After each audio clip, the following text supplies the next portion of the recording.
Hello friend, welcome to Samriddhi classes. Friends, आज के इस वीडियो में हम लोग समझेंगे एडवर्स ड्रग इफ़ेक्ट। मीन्स जिस इफ़ेक्ट की हमारी बॉडी में ज़रूरत नहीं है, ऐसे इफ़ेक्ट अगर हमारी ड्रग शो करते हैं, इसे बोलते हैं एडवर्स ड्रग इफ़ेक्ट।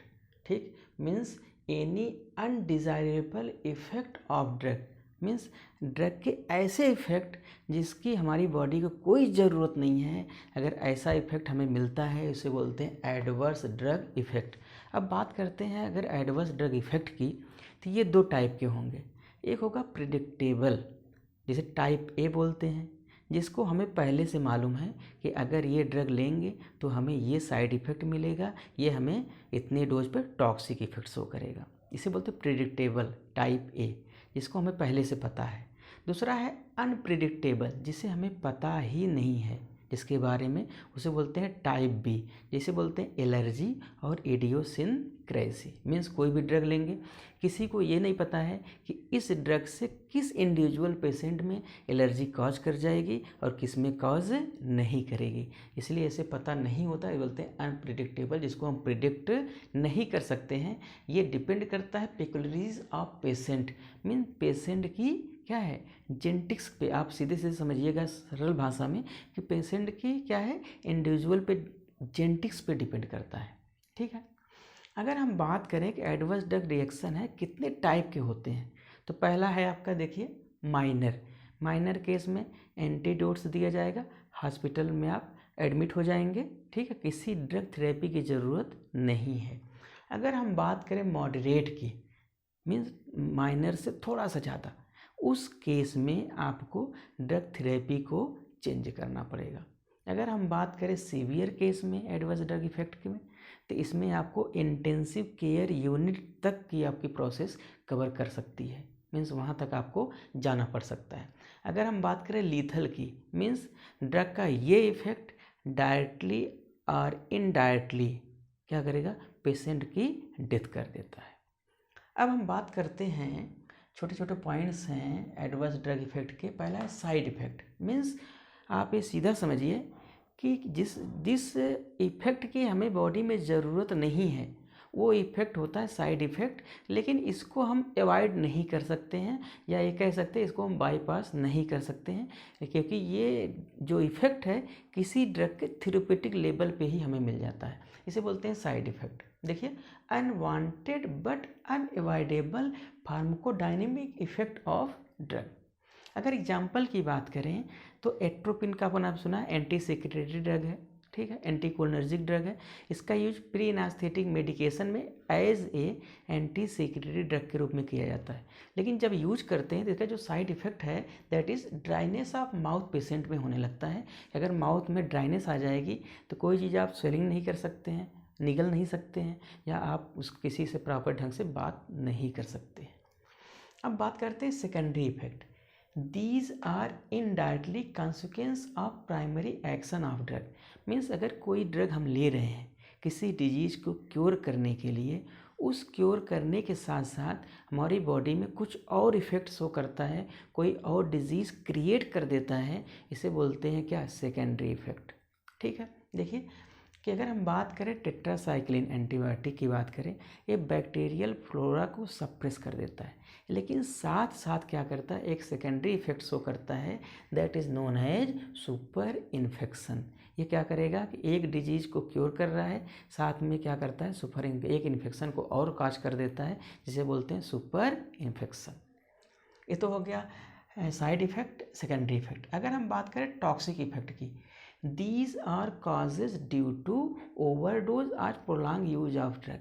तो अगर हम बात करें टॉक्सिक डोज क्या होता है, किसी ड्रग का थेरेप्यूटिक डोज से ज़्यादा डोज, या किसी ड्रग को ज़्यादा दिन तक यूज करने से जो हमें इफ़ेक्ट मिल रहा है, उसे बोलते हैं टॉक्सिक इफ़ेक्ट। अगर हम बात करें मॉर्फिन की, मॉर्फिन क्या करता है कि अगर ओवरडोज यूज कर लेंगे तो हमारी बॉडी में रिस्पायरेटरी फेल्योर कर देता है, कि रिस्पायरेटरी सिस्टम फेल्योर हो जाता है। तो अगला आता है poisoning, result from large dose of drug. अब आप समझिए कि पॉइजनिंग क्या होता है। किसी ड्रग की हम क्या करते हैं कि अगर थेरेपेटिक डोज से ज़्यादा डोज अगर हम इसको यूज कर लेते हैं तो हमारा क्या करता है, पॉइजनिंग काज करता है। और ये पॉइजनिंग के कंडीशन में ये पॉइजन क्या करता है कि हमारी बॉडी के जितने भी वाइटल ऑर्गन है, जिससे हमारी बॉडी पूरे फंक्शंस चल रहा है हमारी बॉडी का, उसको ये डैमेज कर देता है। तो अब बात आती है, अगर पॉइजनिंग हुआ है तो सबसे पहले आप ट्रीटमेंट क्या करेंगे। देखिए पहला क्या है, टर्मिनेशन फ्रॉम एक्सपोजर। जिस कंडीशन में पेशेंट की पॉइजनिंग हुई है, चाहे वेपर हुई चाहे गैसेस हुए, पहले चीज़ है पेशेंट को उस कंडीशन से आप हटा दीजिए। टर्मिनेशन फ्रॉम एक्सपोजर, उस कंडीशन से, उस जगह से आपको पेशेंट को डिस्प्लेस कर देना है। Second is the prevent absorption of ingested poison. Means जो आप पॉइजनिंग केस में जो ड्रग्स ज़्यादा ले लिया है उसके एब्जॉर्प्शन को आपको प्रिवेंट करना है। आपको एब्जॉर्प्शन को क्या करना है, प्रिवेंट करना है। कैसे करेंगे कि वहाँ पर हमें लेते हैं क्या है, नेचुरल एंटीडोट्स यूज कर लेते हैं, ठीक है। तीसरा है मेंटेनेंस ऑफ एयरवे। मीन्स अगर पेशेंट को सांस लेने में सब प्रॉब्लम हो रही है तो आर्टिफिशियल क्या करेंगे, वहाँ पे आप वहाँ पे सप्लाई देंगे, किसकी, ऑक्सीजन की। Next is the maintenance of blood pressure. अगर पेशेंट में ब्लड प्रेशर की कहीं ब्लड प्रेशर कम हो रहा है तो उसको क्या करेंगे, प्रेशर एजेंट यूज करके ब्लड प्रेशर को मेंटेन करेंगे। अब एक पॉइंट और छूट जाता है जो डिस्कस करेंगे हम लोग, कि अगर कोई भी पेशेंट है, अगर उसने क्या किया कि पॉइजनिंग केस में कोई ड्रग ज़्यादा डोज में ले लिया है, अब तो उसने खा लिया, तो क्या करेंगे उसके लिए है कि या तो वोमिटिंग करा दीजिए, या तो अगर वो डाइजेस्ट हो चुका है तो हम क्या करते हैं, डायरेटिक्स यूज कर लेते हैं। डायरेटिक्स क्या करेगा, यूरिन के आउटपुट को बॉडी से बढ़ा देगा, और जैसे ही यूरिन का आउटपुट बॉडी से बढ़ जाएगा, ये क्या होगा, उसी के थ्रू हमारी बॉडी से आपकी जो पॉइजनिंग के केस में जो ड्रग ज़्यादा गई थी बॉडी में, वो यहाँ से रिमूव हो जाएगी। अब बात करते हैं इंटॉलरेंस। इंटॉलरेंस क्या होता है, कुछ पेशेंट्स ऐसे होते हैं जो थेरेपेटिक डोज को भी वो क्या करते हैं, एडजस्ट नहीं कर पाते हैं। वो थेरेपेटिक डोज क्या है कि वो टॉक्सिक डोज हो जाता है, लेकिन ये किसी किसी इंडिविजुअल पेशेंट में होता है, सब पेशेंट में ऐसा केस नहीं होता है। जैसे बात करें हम क्लोरोक्विन, एंटी मलेरियल ड्रग है क्लोरोक्विन, किसी पेशेंट में लेंगे हमारी एंटी मलेरियल ड्रग की तरह काम करेगी। लेकिन कुछ पेशेंट्स ऐसे होते हैं जिसमें एक सिंगल डोज मलेरिया क्लोरोक्विन का ये क्या करता है, किसी इंडिविजुअल पेशेंट में क्या होगा, ये आपका वोमिटिंग काज करने लगती है, और किसी में एब्डोमिनल पेन स्टार्ट कर देता है, ठीक। Next is the idiosyncrasy. Means क्या होता है कि हमारी बॉडी किसी एक पर्टिकुलर केमिकल के थ्रू क्या होती है, ओवर एक्टिव हो जाती है, हाइपर एक्टिविटी शो करने लगती है, उसे बोलते हैं इडियोसिंक्रेसी। जैसे एग्जांपल की बात करें, बारबीक्यूरेट्स, आपको पता है बारबीक्यूरेट्स क्या है, यहाँ पे डिप्रेशन काज करेगा, क्योंकि क्लोराइड आयन की एंट्री होगी, हाइपर पोलराइजेशन हो जाएगा, तो हमारी बॉडी रिलैक्स हो जाएगी, यहाँ पे डिप्रेशन काज करेगा।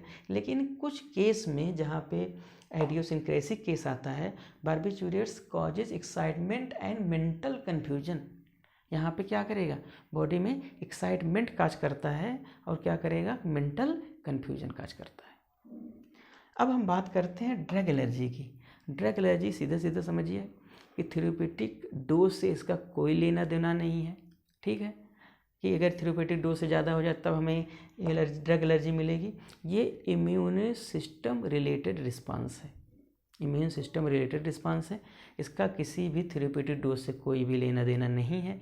ये हमारी बॉडी में किसी में भी ड्रग एलर्जी हो सकती है और किसी में नहीं हो सकती है। हमने इसीलिए बताया कि ये क्या है, इम्यून सिस्टम पे डिपेंड करता है। तो ये कुछ पॉइंट्स हमने आज एडवर्स ड्रग इफेक्ट के हमने यहाँ पे डिस्कस किया है। कुछ पोर्शन अभी इसके छूटे हुए हैं जो हम कवर करेंगे नेक्स्ट वीडियो में। और यह एक बार हम आपको रिवाइज करा देते हैं कि हमने बताया कि एडवर्स ड्रग इफेक्ट क्या होता है। पहला है प्रिडिक्टेबल है, दूसरा अनप्रिडिक्टेबल है, उसके बाद सिविरिटी ऑफ एडीआर हो गया, side effect, secondary effect, toxic effect, poisoning, treatment, intolerance, idiosyncrasy as well as drug allergy. और जो रिमेनिंग पोर्शन है उसको हम लोग नेक्स्ट वीडियो में कवर करेंगे, ठीक है। Thank you.